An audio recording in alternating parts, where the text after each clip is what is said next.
Kamerası güzel de. Ne yapalım? Sıcak günün oradan.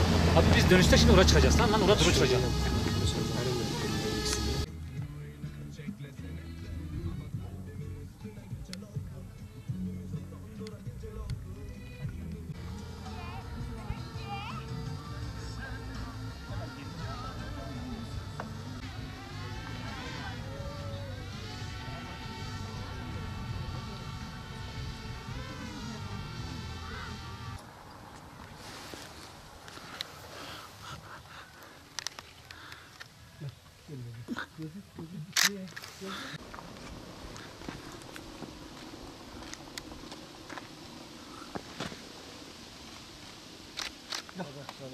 Onun böyle bir kardeşi var.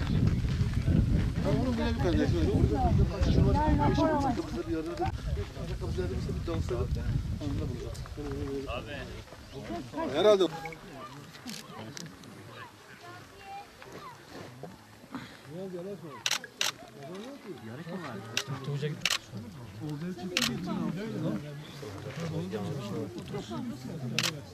Kapatılayım.